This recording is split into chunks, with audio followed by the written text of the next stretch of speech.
Mengapa orang yang sekualitas seperti ini bisa lolos di Komisi 2 DPR RI? Ini yang saya pertanyakan.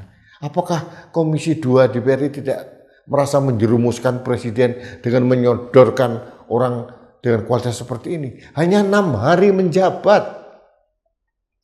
Mungkin hanya 5 hari efektif lah. Ditangkap di rumahnya, diborgol, dipamerkan di publik seperti itu. Itu memalukan. Bukan hanya memalukan keluarganya dan diri sendiri, memalukan bangsa Indonesia. Ada pimpinan negara yang hanya 6 hari menjabat, langsung diborgol, jadi tersangka. Hampir pasti kalau ada suap, ini tidak mungkin ada celah dia untuk mengelak.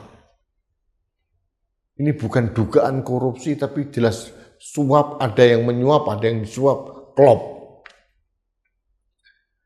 Jadi ini bentuk kegelisahan saya sebagai anak bangsa melihat tata kelola negara ini seperti ini.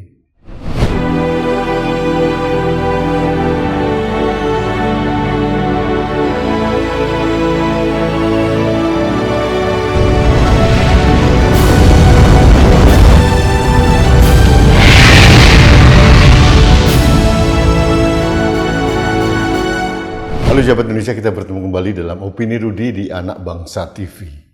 Sahabat Indonesia, di mana ada seorang pejabat yang baru 6 hari menjabat sebagai ketua lembaga tinggi negara, kemudian langsung diborgol. Apa ada di negara lain pejabat seperti itu? Yang ada di Indonesia. Ini menimpa Dr. Heri Susanto, Ketua Ombudsman RI yang baru dilantik seminggu yang lalu. Tepatnya hari Jumat, saya ingat itu. Tanggal 10 April 2026, Heri Susanto dan komisioner ombudsman yang lain dilantik oleh Presiden Prabowo di Istana Merdeka. Belum genap 1 minggu, kemarin dia dinyatakan sebagai tersangka penerima suap 1,5 miliar dari pengusaha tambang di Sulawesi Tenggara. Kasusnya mungkin sudah lama. Heri Susanto ini komisioner ombudsman periode yang lalu. Kemudian dipilih kembali dan ditetapkan sebagai ketua Ombudsman RI. Nah, saya hanya sedikit mengingatkan apa itu Ombudsman RI.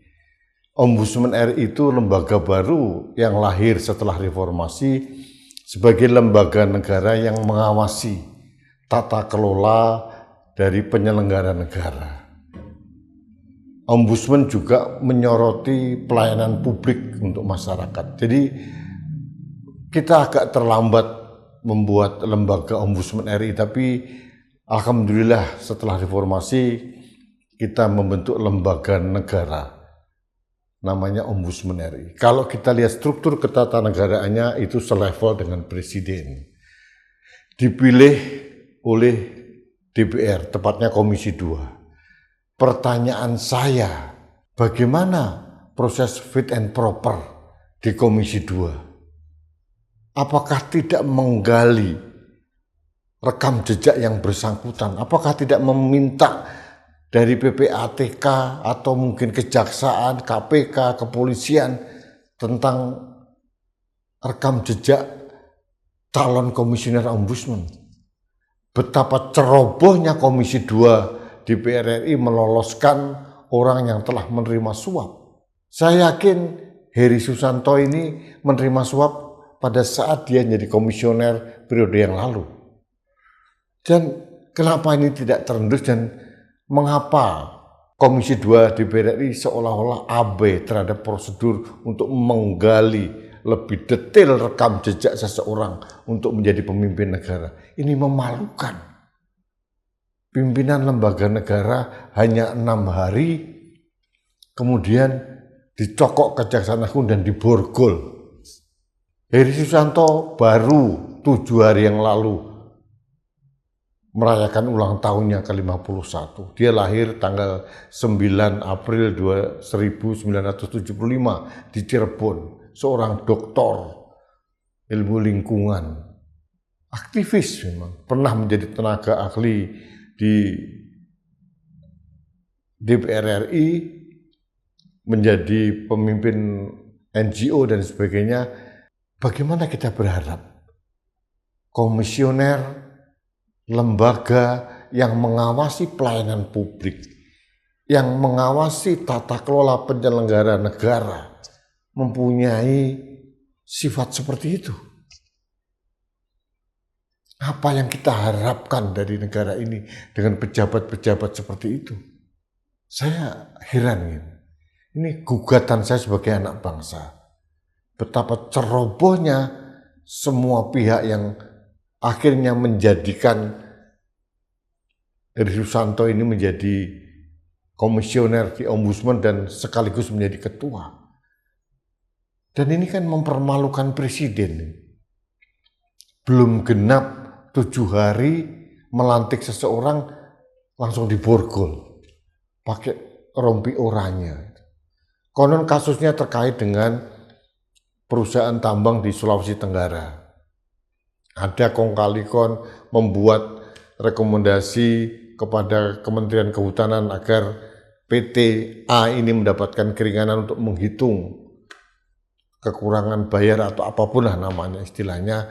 Lalu Heri Susanto ini mendapatkan suap yang saat ini ditemukan oleh Kejaksaan Agung baru 1,5 miliar, mungkin lebih lagi. Selain mempermalukan diri sendiri dan keluarganya, juga mempermalukan bangsa Indonesia. Kurang apa rakyat ini mensuplai para pejabat negara dengan kemewahan-kemewahan? Ombudsman RI itu lembaga negara yang setingkat MK, MA, Presiden, DPR, lembaga tinggi, independen, mengawasi penyelenggara negara. Bahkan presiden pun diawasi tata negara, pelayanan ketatanegaraannya. Kok bisa mempunyai kualitas seperti itu? Ini mudah-mudahan menjadi cambuk yang sangat keras bagi Komisi 2 DPR RI untuk meloloskan seseorang yang benar bekerja, ngetes seseorang itu yang benar, jangan hanya formalitas, jangan hanya titipan-titipan atau kong kali kong politik. Kalau itu di fit and proper secara benar, digali lebih dalam dari PPATK, dari Kejaksaan, KPK, Kepolisian, dan dari berbagai sumber yang lain, harusnya diinformasikan dulu kepada publik, biar ada penyertaan peranan publik untuk memberikan masukan. Ini tidak, semua serba tertutup, kemudian hanya lolos 9 orang, dilantik presiden, publik tidak tahu. Padahal rakyat yang membayar gaji mereka, yang memberikan kemewahan mereka, kemuliaan mereka menjadi pimpinan lembaga tinggi negara. Akhirnya kualitasnya hanya seperti itu. Ini menjadi refleksi bagi kita semua bahwa dalam sistem ketatanegaraan kita harus kita teliti lagi bagaimana prosedur seleksinya gitu. Jangan ceroboh seperti ini gitu. Ini baru Heri Susanto yang ketahuan. Mungkin lembaga negara yang lain. Problemnya pimpinan lembaga negara ini bukan seperti menteri yang ditunjuk presiden. Ini melalui proses seleksi, ada pansel, ada seleksi, dan semuanya itu biaya dari negara.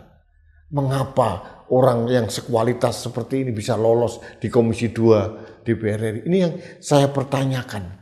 Apakah Komisi 2 DPR RI tidak merasa menjerumuskan presiden dengan menyodorkan orang dengan kualitas seperti ini? Hanya 6 hari menjabat. Mungkin hanya 5 hari efektif lah. Ditangkap di rumahnya, diborgol, dipamerkan di publik seperti itu memalukan. Bukan hanya memalukan keluarganya dan diri sendiri, memalukan bangsa Indonesia. Ada pimpinan negara yang hanya 6 hari menjabat, langsung diborgol, jadi tersangka. Hampir pasti kalau ada suap, ini tidak mungkin ada celah dia untuk mengelak.